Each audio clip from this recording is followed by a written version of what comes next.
دخيلا أيا بندد ويادكر ويق التفات درون مشاتكر نمز بريتشيش بوس بيميلي توسبو كنا هوليلي نازولا جكت فريش شيرينا ها أجزاو درمان زامو برينا تخوا بلنجا ياخد نازكت ياخد بچين چين پرچە خاوەکەت یاخود بە سۆز و قسە و رازەکەت یاخود بە قاژ و چاوەبازەکەت ساکنی بدە وی ئێشە سەخت سەخت تاکە ئازاد بۆ ئی قەلب بەدبەخت دڵم جەخونەن مەکەرە ملۆمە جاشک تۆوەن قامەت دوو کۆمە گەرچەمم کەفۆ وە دوو چەمت تۆ یاخود بە کوڵم و لێوت دەمە تۆ یاخود بە سینگ و جووتەمەمە تۆ مەبۆم 14 ساڵ چەنۆ زوو بە زوو خەلیل ساکن بەر ئیلحاح خەسارە یارت وێش مەیۆ ئارۆیان سارە دەم خۆش کاک حەمیدگیان زۆر سپاس دەست خۆش کاک ڕەبینگیان ئازیزانم سڵاو خۆشحاڵم لە دیمانی کینۆی قەلەندەرخانە لەگەڵ هاوکارم کاک حەمیدبانی پێتان شا دەبینەوە باسی ئەمڕۆمان باسی شاعیر میرزا خەلیل منەوەری کاکەیە میوانەکانی ئەمڕۆم برای نووسەر و شاعیر و شارەزا لە بواری فۆلکلۆر و کەلەپوری کوردی مامۆستا هەردەوێڵ کاکەیە مامۆستاگیان بەخێر بێ لەگەڵ کاک ڕەبین مەلانووری بە ئامێری کلارنێت بەخێر بێ مامۆستاگیان دەکرێت پێشێکی وەکو پێشێکیەک باسێکی کورتی شاعیرمان بۆ بکەیت بەڵێ خەلیل منەوەر ناوی ڕاستەقینەی محەممەد خەلیلە کوڕی خدر منەوەرە ئەم جۆرە ناوانەیش کەوا وەکو ئەڵین محەممەد خەلیل تەماشاکەی محەممەد علیمان هەیە محەممەد ساڵحمان هەیە ئەمە یەک ناوە دوو ناوی ناوی مرەکەب ئەمە ناوی دایکشی خانزاد خانمە لە ژیانیدا 3 ژنی هێناوە و 3 مناڵشی هەبووە بەڵام بەداخەوە ژنەکانی لە دوای یەک مردوون و مناڵەکانشی لە ساڵی گرانیەکە لە حربی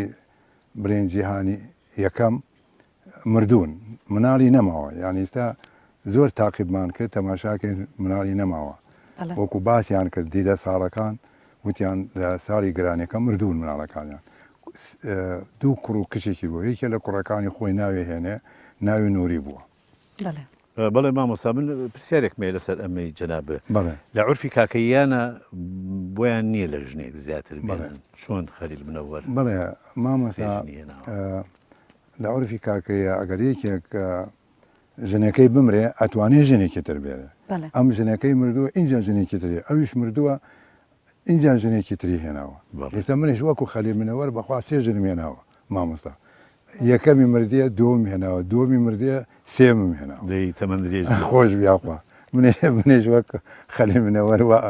لەگەڵ ئەوە هینین بەدبەختین لە بواری ژنەوە مامۆستاگیان مێژووی دەست پێکردنی نووسین لای مەلا خەلیل ئەگەڕێتەوە بۆکەی کەی دەستی کردووە بە نووسین خەلیل منەوەر باجارە لەسەر ژیانەکەی تۆزێک باز بکەین ئەمە لە ساڵی 1970 لە کەرکووک لە گەڕێکی موسەڵا لەدایک بووە خەلیل منەوەر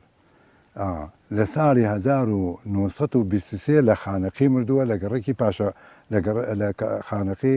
و گۆڕەکەی لە گۆڕستانی پاشا کۆفریە اینجا ئەم وە مناڵی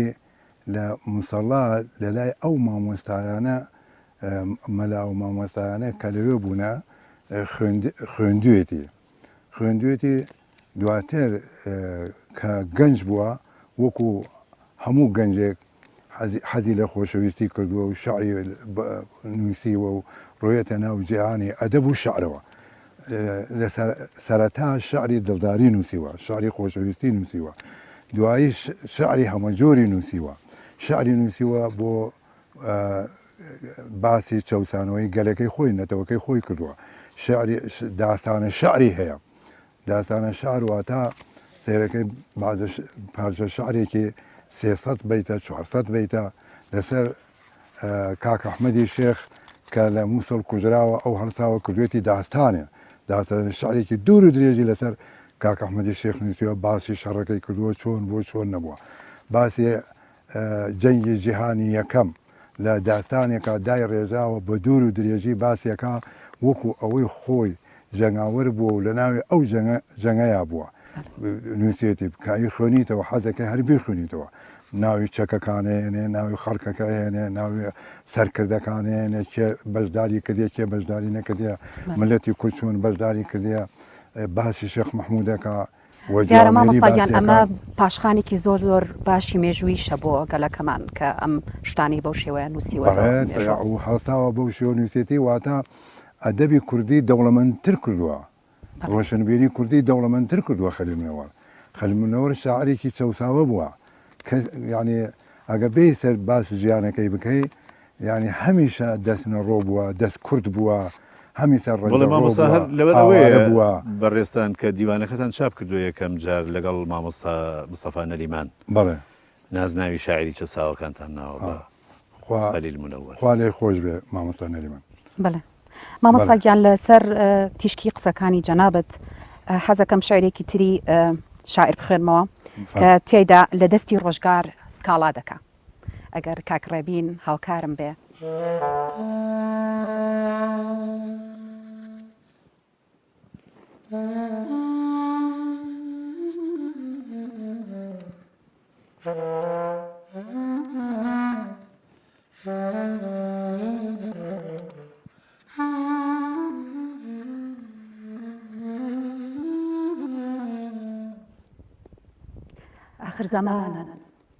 آخر زمانا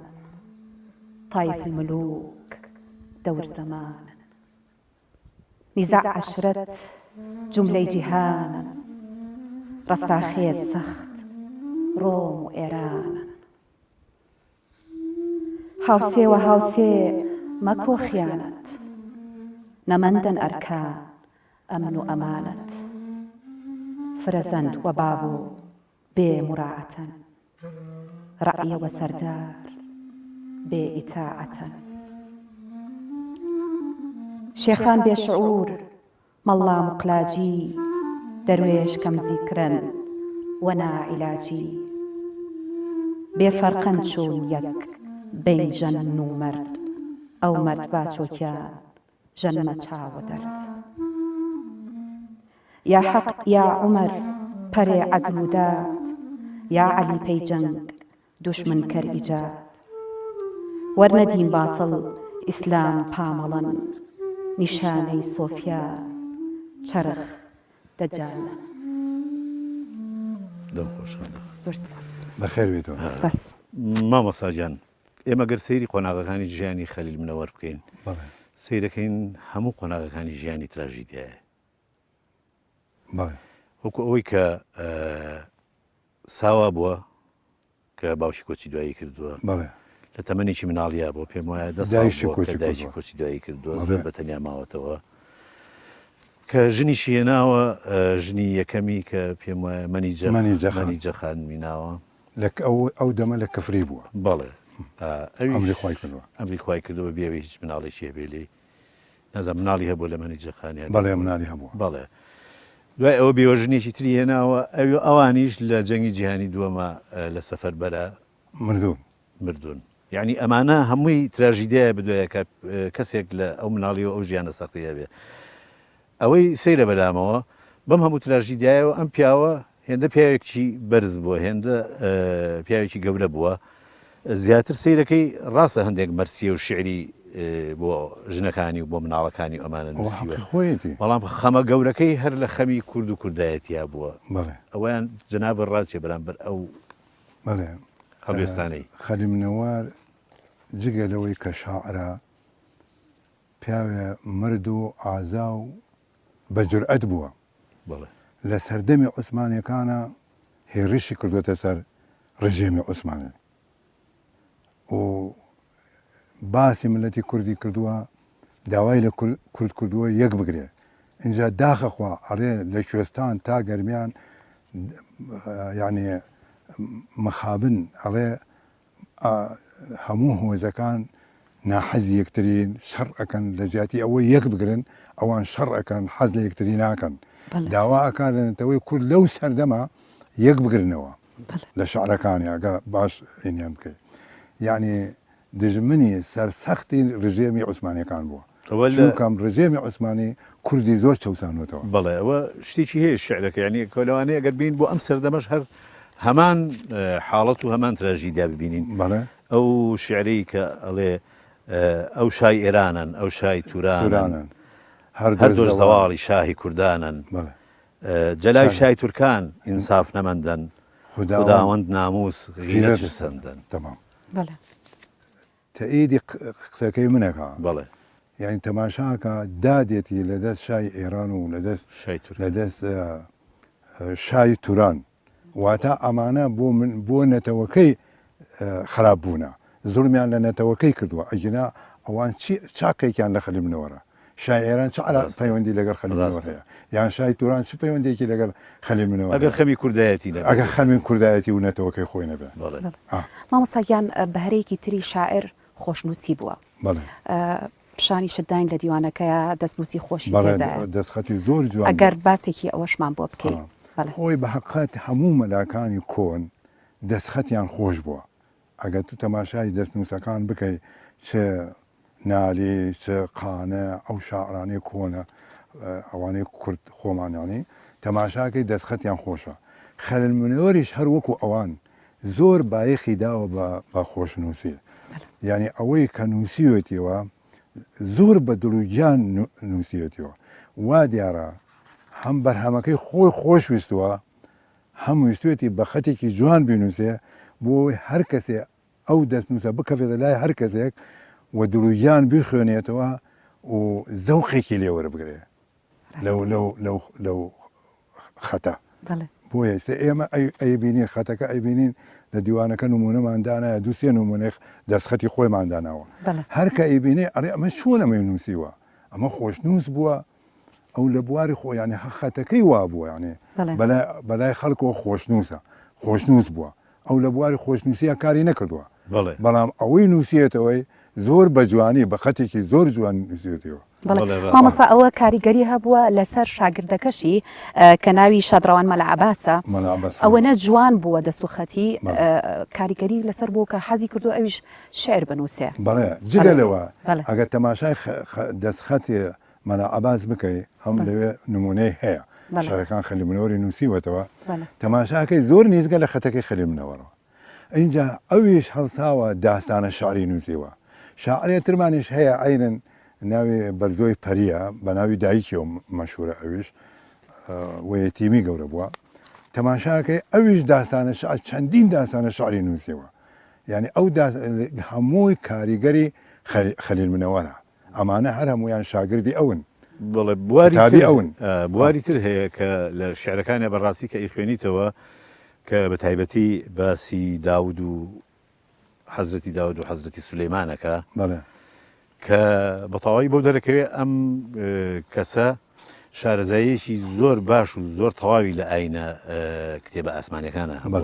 بەڵێن وەکو تەورات و ئینجیل و قورئان و زۆربەی کتێبەکانی تر یعنی ئەمەش ئاستێکی ڕۆشنبیری بەرز نەبوو بێ کەسێک لەو زەمانە نەیتوانیوە لەو کتێبانە شارەزات ڕاستە ئەوە ئەگەرێتەوە بۆ دوو هۆکار یەکی ئێمە کاکەی جیاوازی ناکەین لە نێودینەکانە هەر هەمووی ڕێز لە هەر هەموویە گرین لە ئیسلام لە مەسیح لە هەموو دینەکان داوت پێغەمبەرمان خۆشوێ محەممەد پێغەمبەرمان خۆشوێ ئەو هەموو پێغەمبەرەکانمان خۆشوێ بێ ئەوەی جیاوازی بکەین لەگەڵیان جیاوازی نییە لە ئێمە بەڵێ ئەوە هۆکارێکە کە ئەو ناوانە ئێنێ و باسییانەکە هۆکاری دووەمی ئەم خەلیل منەوار زۆر کتێبی خوێندوێتەوە یعنی ئەوە نیمە بەسم ئەوەیە یعنی خوێنەرێکی ڕۆشنبیر بوو ڕۆشنبیر بوو، جگە بەڵێ. لەوەی شاعر بووە ڕۆشنبیر بووە یعنی تەماشاکە ڕۆژێک بێدەبینە بێ داوای گوێ درێژێک کا لە زەلامێک ئەیبا بارە ئاشێکی پێ ئەهاڕێ بەڵێ مەتحی ئەو ڕۆیشتنیە و بە مەتحی ئەو کەراکارێ ئەمە هەر لەبان کەرەکەی کە ڕۆیشتی تا گەیەتە ئاسیاوەکە باجە شارێکی دوور و درێژی نووسە مەوهبەکەی زۆر بەخۆت بوو بەڵێ وەکو وێنە کێشانێک وا بووە شارەکانی بەڵێ یعنی کێشەیەکی بینیوە دوو کە شەڕی کردووە هەڵساوە ئەو کردوێتی شار بەڵێ تو ئەنووسێتی ڕۆیە بۆ لایەن بۆ لای ئەوانەوە شەڕ جەنگیان کردووە خۆی سەرگەلاک یەکتریاش ڕاستە مەسەلەی شاعری ڕاستەقینە و بەیانی هەست ڕۆیە بە وردەکاریەکانی چواردەوری هەردووکانی کۆ کردوێتەوە شعرەکەی بۆیان خوێندوێتەوە بەهۆی ئەو شعرەوە توانستێتی ئاشیان بکاتەوە بەڵێ مامۆستاگیان هوەرێکیانی پێمان خۆش ئەگەر کاکڕەبین هاوکارمان بێ شارێکمان بۆ بخوێنیتەوە ئەوان چاو زۆر سپاس ليلي قلنازن ليلي قلنازن اسم الشريفش ما كان قلنازن صدا شن بلبل صبحش آوازن پی سيران قل هل پروازن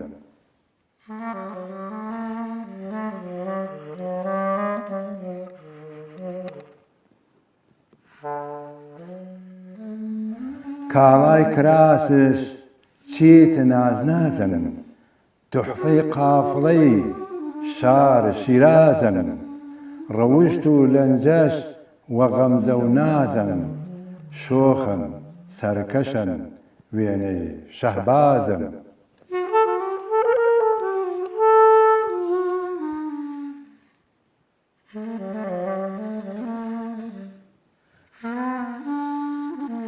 ئێران تا تووران ڕۆمان سەرانسەر فیدای باڵات بۆ سەوڵ ناز پەروەر های نەو شەعشەعەی پیرۆزەی خاڵت مەڵابی حەیران شوعلەی جەماڵت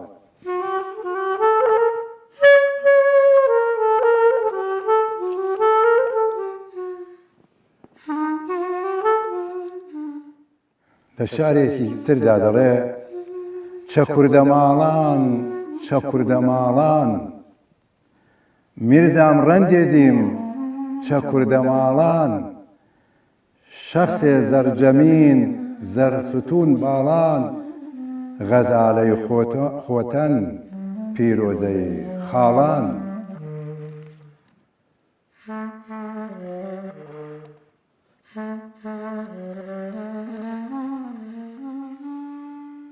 کناچە کوردن خاوەن خەتخاڵن دەم نوقڵ و نەبات دوولی مۆشکاڵن پەروەردەی سارای نام کوردستانن پەپولەی ڕەنگین نام گوڵزارانن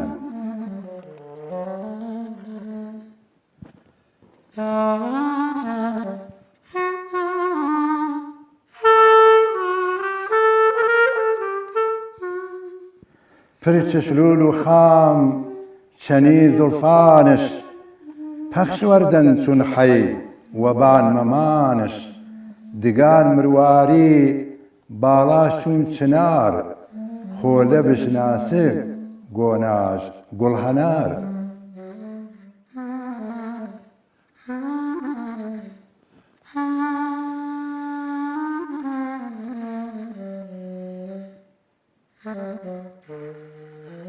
دەم خۆش مامۆستا خۆش زۆر سپاس دەست خۆش کاکڕەبینگیان مامۆستا حەزەکەم بینە سەر بابەتێک کە بە ئیشارەتێت ئاماژە پیا لە پێش سەرەتایە چیرۆکە شعریەکانی بەڵێ کە کۆمەڵێک چیرۆ کە شعری دوور و درێژن بە قەسیدەی دوور و درێژ نووسراون کۆمەڵ چیرۆکە شعری کۆمەڵایەتی هینی مێژووی چیرۆکی گورجی هار ئەوەی کفری بەڵێ گەهارەکەی کفری بەڵێ چەند بابەتی تری هەیە بێت جگە لەمانە لەم چیرۆکە شعریانە وەڵام مامۆستا بابەت ترشی هەیە لەسەر ئامیسان لەسەر جەنگی جیهانی یەکەم لە منطقەی داقوق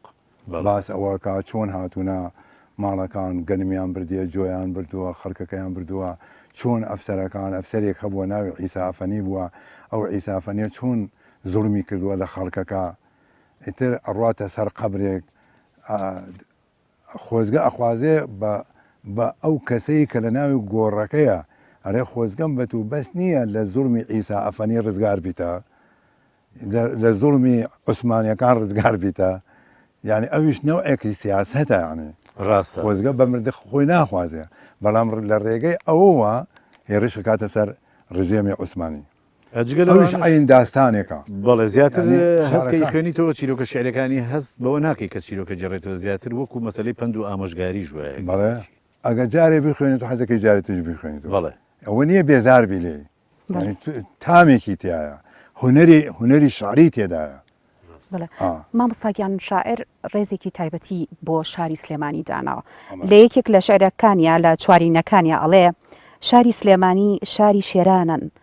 جاگەی ئەکراد و شاری شێخانن نەموڵکی غەیرە و نەهین عوسمانلی شاری پیران و پاشای بابانن ئارۆ زەمانەی دەور ئینگلیزن نێکانوە بێزن نانێک عەزیزن ئەگەر باسێکی پەیوەندی شاعرمان بۆ بکەی لەگەڵ شاعیرەکانی سلێمانیدا چۆنی بووە ئەو پەیوەندیە ئەمە خۆی ینی کاکەی دائیمەن ساداتی بەرزنجەی خۆشویستووە کاک ئەحمەدی شێخ کاتی خۆی دیفاعی لە کاکەیەتی کردووە شەجەرەی نووسیوە بۆ سەیدەکانی کاکەی ئیمزای کردووە من خۆم ئەوانم بینیوە بە چاوی خۆمیانی دیفاعی لە کاکەی کردووە یعنی عوسمانی هاتووە تعدا بکات لە کاکەی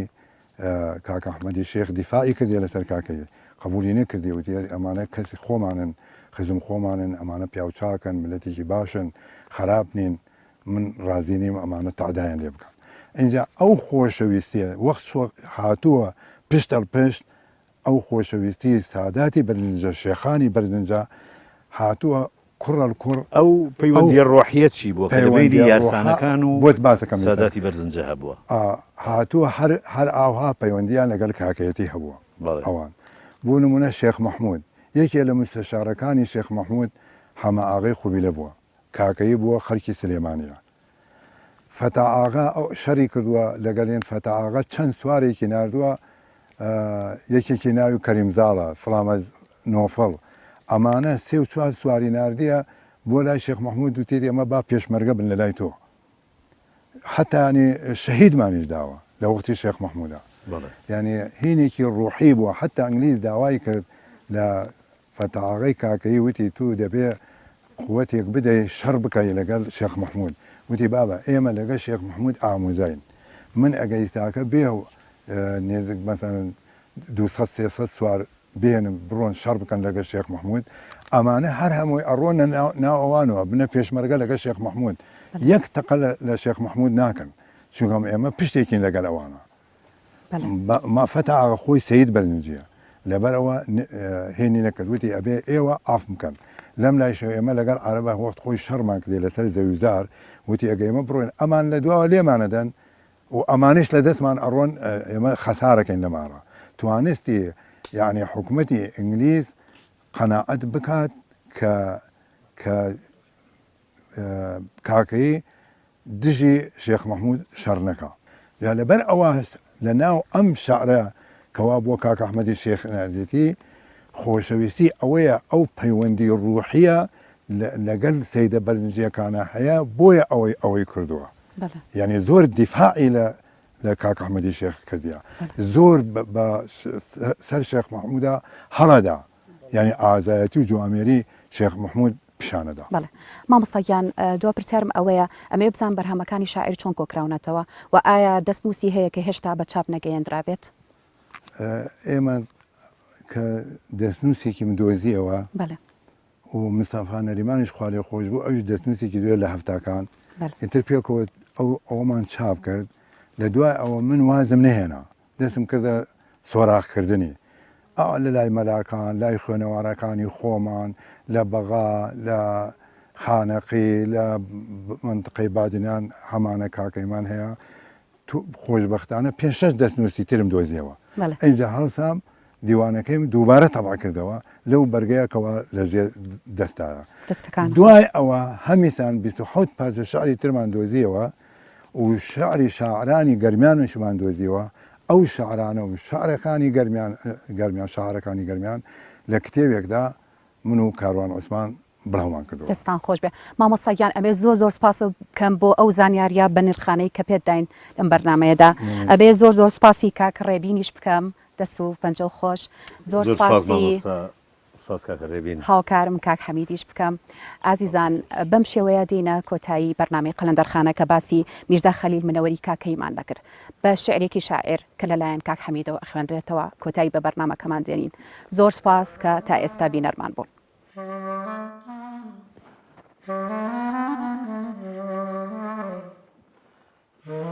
خەلیل منەوەر لە لاواندنەوەی ژنەکەیدا ئەڵێت بێکەس خەدەنگێ پەیانەم شانە بڕیش جەر حەریم منش هاست تەنها حەریم کۆچش کرد کۆچی یەکجاری چەمم کرد لێڵاو بناو بیجاری یاران بەیدێوە و ئیندێ ئەحواڵ پەرێ من هاستن کۆرپەسی ئەتفال شەو هەتا سەبا تا ئێوار هەرسێ ئایڵم مەگرەوان وەزار لەمە ئەوای کفری هیچ کەسێم نییە بەیەوە فریاد بکەڕۆم ئەحیا ئانە خاسترن نەی شار کۆچکەری پەی نام کاکەیان زوود هانا بەری چونکە قەومە خوێش نەڕۆی تنگانە